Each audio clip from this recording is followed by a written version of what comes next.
monthly landing competition. I'm Major Selectee Pat Philippon. I'm pretty sure I'll get promoted. I think I just passed my SOS test yesterday. With me today is a SOF and a longtime member of the Maine Air Guard, Lieutenant Colonel Mike Wilson. Nice to be with you today. I don't know if he's ever won the landing competition before, but he's been in the running usually.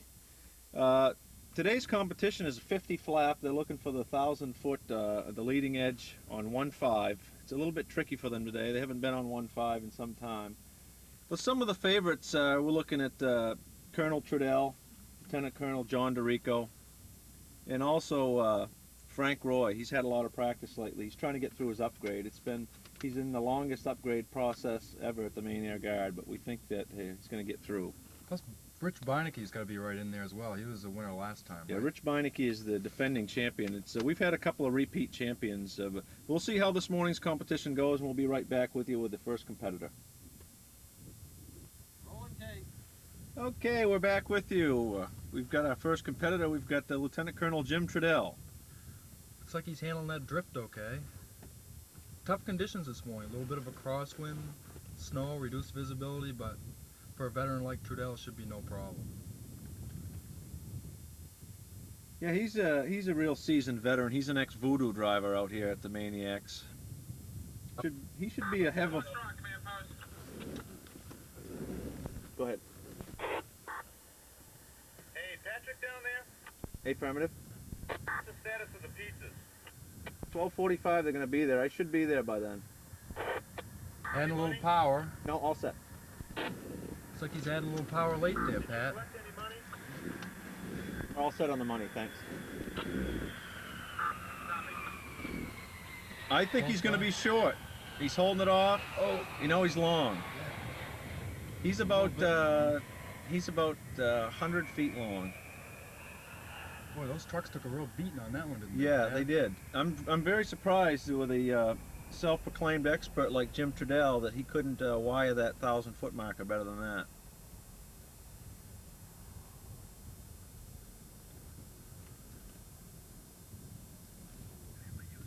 Rolling tape. Next competitor is Major Scott Reynolds. This is just one of his sideline jobs, isn't it? Hasn't he got 2 or 3 things in the Yeah, fire? I think he's like an Amway Platinum Elite Gold Nugget or something like that. I'm not sure. Between him and Cattell, I've lost track. He's an ex-ring knocker, so he figured to do well in this competition. Absolutely. My only question is the amount of paperwork required to fly one of these 4 ships that he carries on board, if that's going to distract him while he's trying to land. He's never done too well in one of these competitions. Looks like he's managed his power very well for this landing. But looking good. Oh, man. ooh, Nice job, Scott. real nice. Of course, it's hard to judge the center line from here. Yeah, we'll have to, of course, being a ring knocker, he wouldn't lie to us. Him and Lenz, they're both pretty honest guys.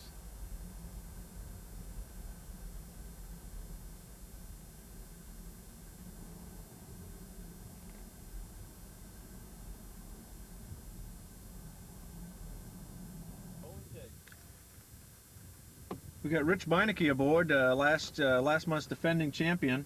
I think he's the odds-on favorite. He gets a lot of good practice out here, and he's a very proficient young pilot. My only thought with him is he's seems to be undergoing some sort of a midlife crisis. So I don't know if that's going to weigh heavy on his mind. We'll have to see if he can repeat as champion. Looks like he's bringing it in a little bit high to me, Pat. He called the terms under which this landing was going to take place, and he's not going to win. No, just couldn't get her under control.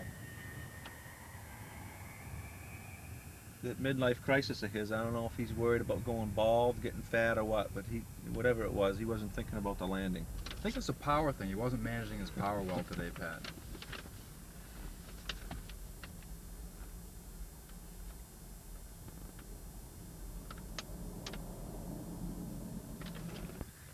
Yeah, we got Rick Thompson aboard, affectionately known as the Kid around the squadron.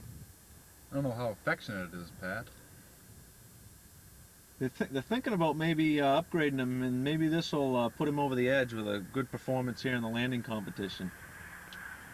I'm sure Dorico's helping coach him down at this point. He's an awful competitive guy. You know, he hates to lose, so it looks like this time he's going to land short and lose. So in a bounce. Big bounce. Ooh, touch and go. Keep her under control, Touch and Rick. go, Rick. Okay.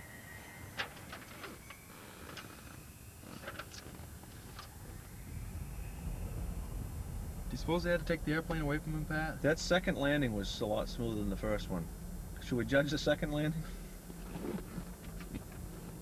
I'm going to call that a short, bounced, short.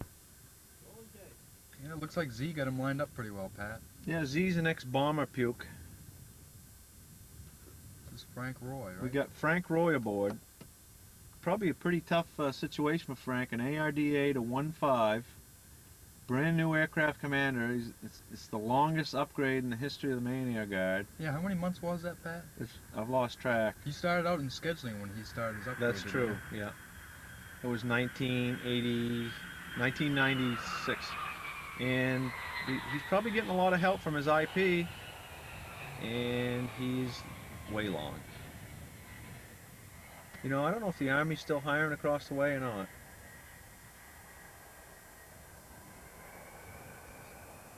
Looks like a full stop by Frank. Yep. Better luck next month, Frank. Nice briefing, though. Good thorough briefing to start things off. You look for the positives in the mission.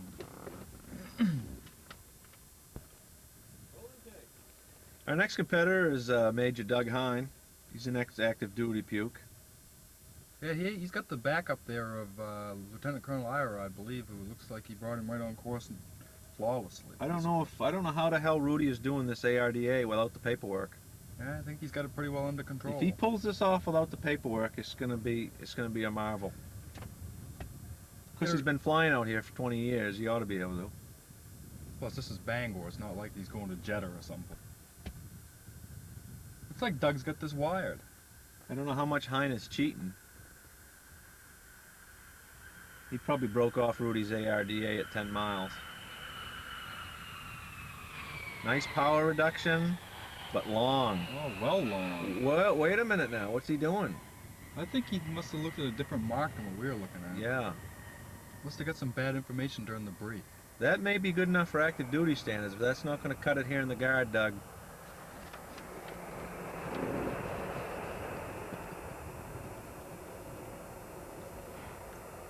Okay. 8-7 Foxtrot.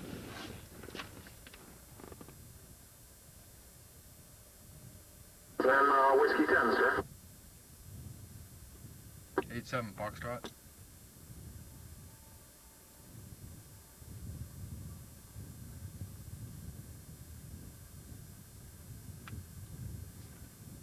Main 8-7 Foxtrot. 8-7 Fox. Don't know who this is, Pat. Someone doesn't want Red to... 37. Who's doing the landing?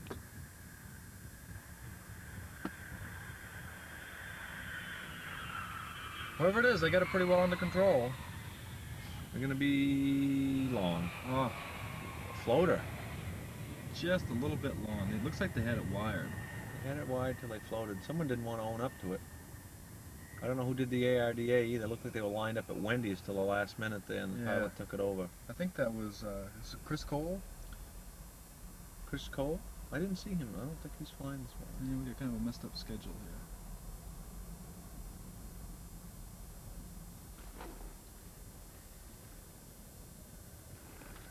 here. 8-8 Foxtrot. 1,200-foot score anyway, so it takes him out of the running. This has got to be Deo Dorico in this one, Pat. And that last ARDA was from Greg Hawkins. It looked to me like he was lined up at Wendy's at first, and then Fish must have taken it over. I guess Hawkins, he had trouble. All he could do to handle the radios in the ARDA, so. Yeah, it appears that Baby Vashon's having the same problem. Baby, who's flying this approach? Oh, it's Dorico.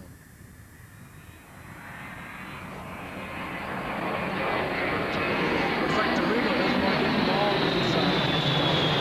Looks like Baby did a really lousy ARDA, and Dorico had to break it off.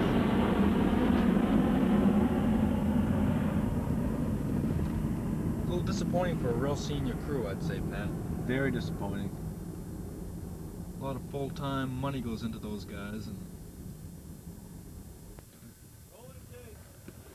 Okay, we're back again. Looks like this could be Tom Evans's approach. I believe it is. And Tom has a lot more experience to add now to his flying skills of 7.5, 7.67. A lot of experience there.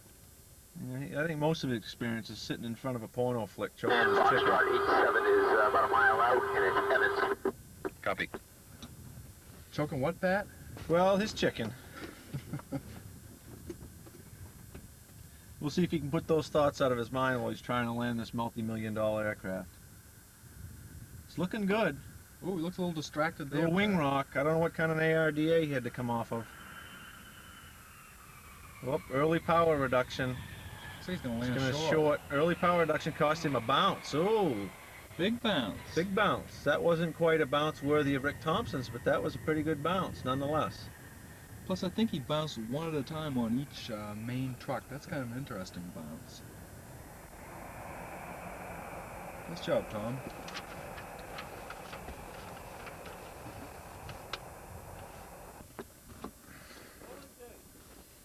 I think our final competitor is Derek Day, American Airlines guy.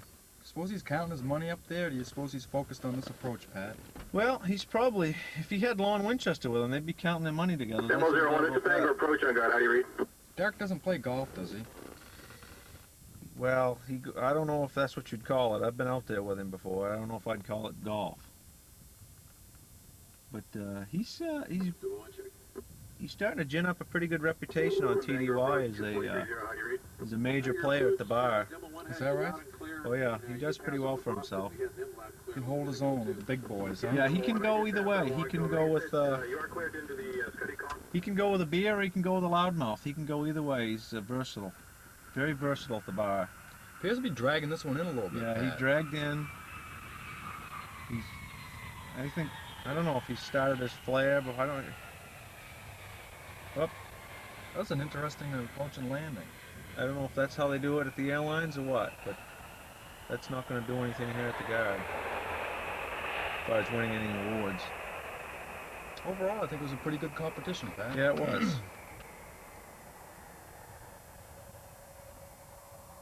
Well, I guess that's going to do it for us here in the truck. We had a pretty good competition. Some nice ARDAs, it looked like. We've got a sure winner. I think everybody knows who it is, and so we'll talk to you back in operations.